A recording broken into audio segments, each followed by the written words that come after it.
Welcome to A Quick Note, where we dive into history's pivotal moments in a flash. Today, we're unveiling a list that takes us through the corridors of power, 10 of the most consequential executive orders and proclamations in presidential history. From shaping civil rights to defining national security, these executive actions have left an indelible mark on the United States. Before we dive in, don't forget to hit that like button, subscribe to our channel, and ring the notification bell to stay tuned for more quick notes on significant historical events. Did you know that even though the U.S. Constitution doesn't mention executive orders, presidents, starting with George Washington, have been using them to get things done without waiting on Congress? It's like a shortcut to exercise their power quickly. Now, when it comes to executive orders, Franklin D. Roosevelt takes the crown. He issued a whopping 3,721 of these special directives during his 12 years as president. Most other presidents issued way fewer, just a few hundred or even less. In recent years, when a new president takes charge, they often go on an executive order signing spree to change policies from the previous administration. These orders have the force of law, so they must be followed, but not all of them make a lasting impact.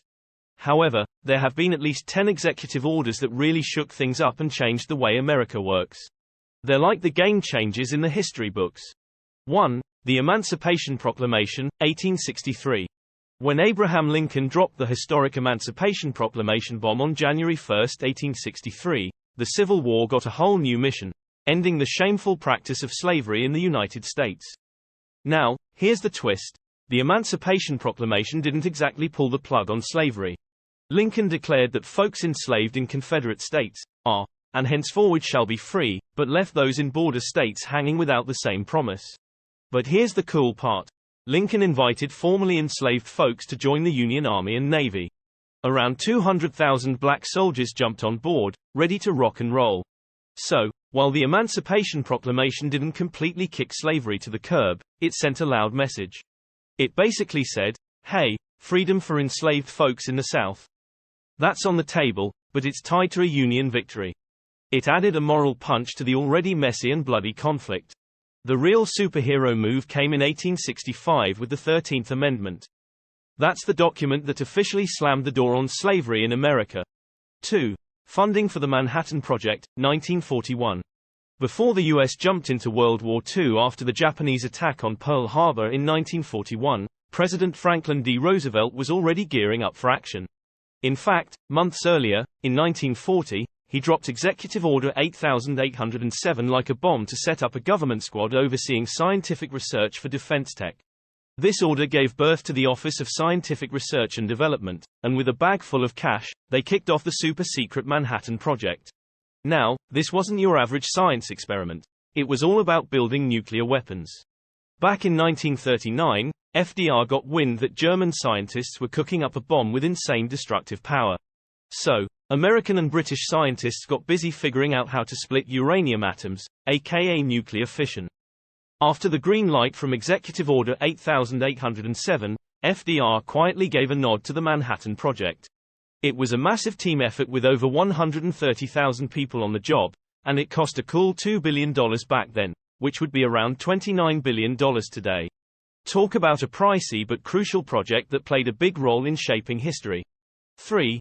Mass incarceration of Japanese Americans, 1942.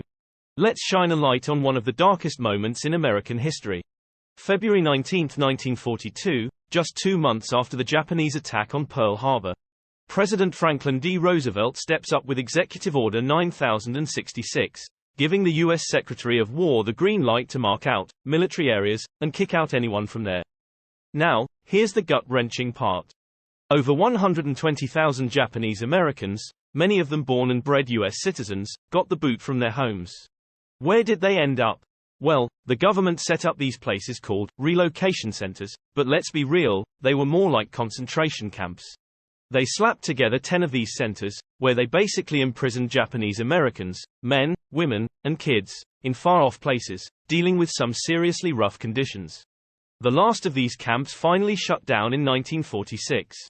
It's a painful piece of history, reminding us of a time when fear and prejudice led to a dark chapter in the lives of thousands of innocent people. 4. Desegregation of the U.S. military, 1948. During World War II, over 1 million African American men and women bravely served their country, But here's the harsh truth. They did it in racially segregated units. The U.S. military was sticking to the Jim Crow-era South's playbook, falsely claiming that black servicemen were somehow less capable than their white counterparts. Despite this blatant racism, units like the 332nd Fighter Group, Tuskegee Airmen, and the 761st Tank Battalion, Black Panthers, displayed remarkable courage and valor. Fast forward to 1948, and President Harry S. Truman steps in with Executive Order 9981. He says, "Enough of this," and orders that everyone serving in our country's defense should get equal treatment and opportunities, regardless of race, color, religion, or national origin. This bold move effectively desegregated the U.S. military, setting a powerful precedent and pushing the cause of civil rights forward in a big way. It's a crucial piece of history that finally recognized the service and sacrifice of black servicemen and women. 5. LGBTQ workers barred from government jobs, 1953.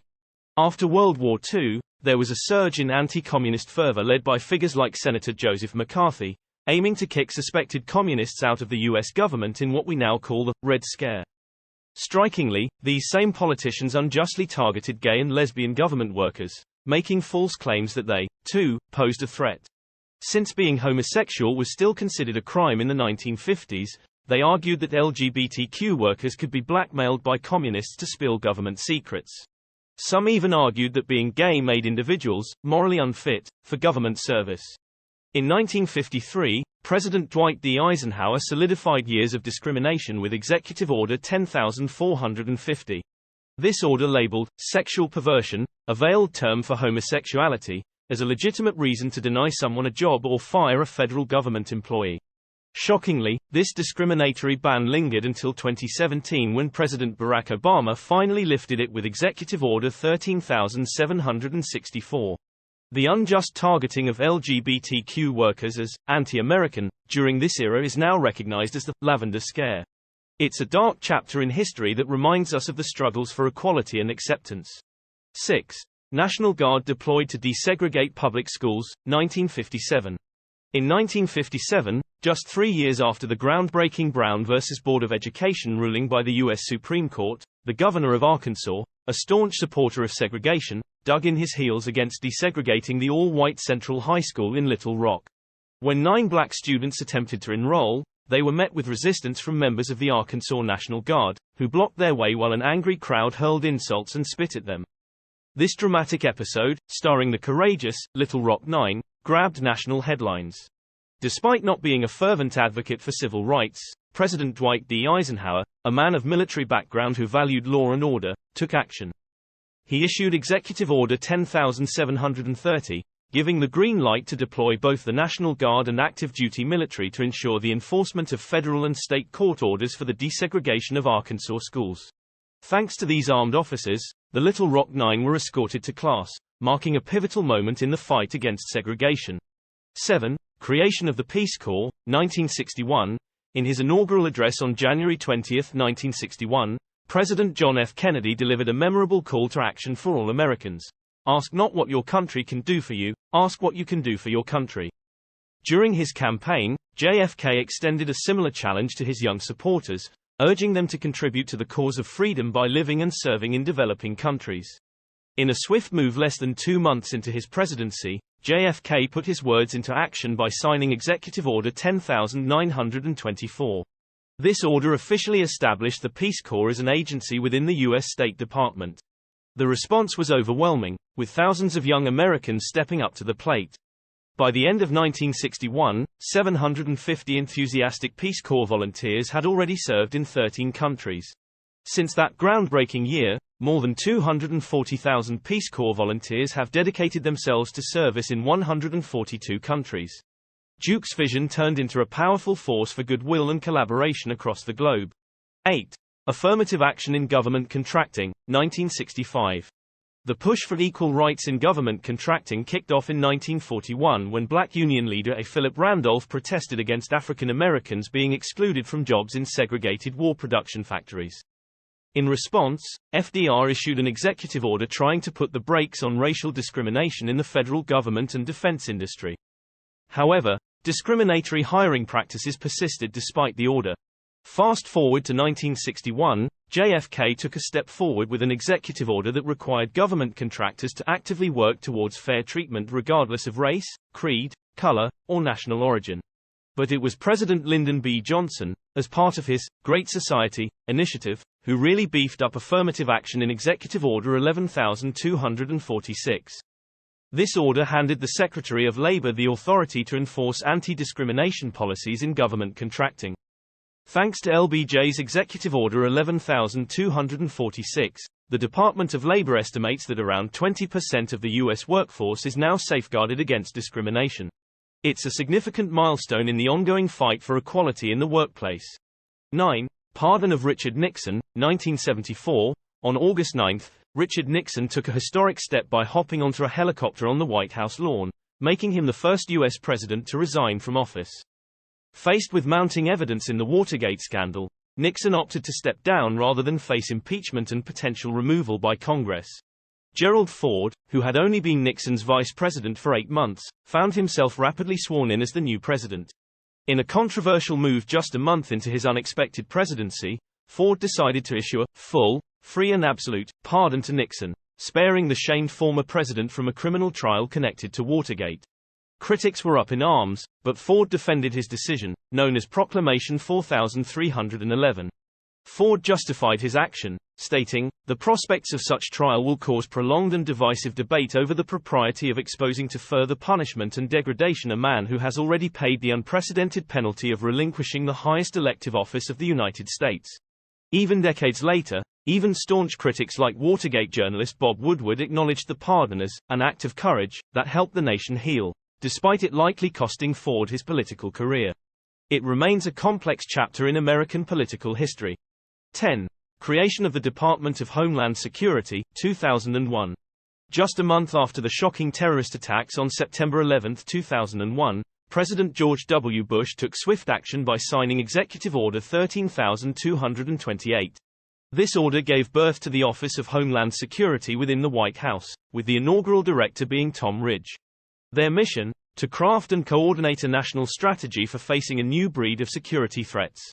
As they delved into the task, it became clear that the responsibility for the nation's homeland security was scattered across more than 100 different departments and agencies, often lacking effective communication. In response, in 2002, President Bush pitched a bold idea: to establish a unified Department of Homeland Security that would bring together 22 existing federal agencies. According to Bush, this move represented the most significant transformation of the U.S. government in over a half-century. It marked a pivotal moment in reshaping the government's approach to safeguarding the nation in the aftermath of the 9/11 attacks. And there you have it, folks. 10 game-changing executive orders and proclamations that have steered the course of American history. If you enjoyed this quick exploration, make sure to give us a thumbs up, subscribe for more fascinating insights, and hit that notification bell so you never miss a quick note.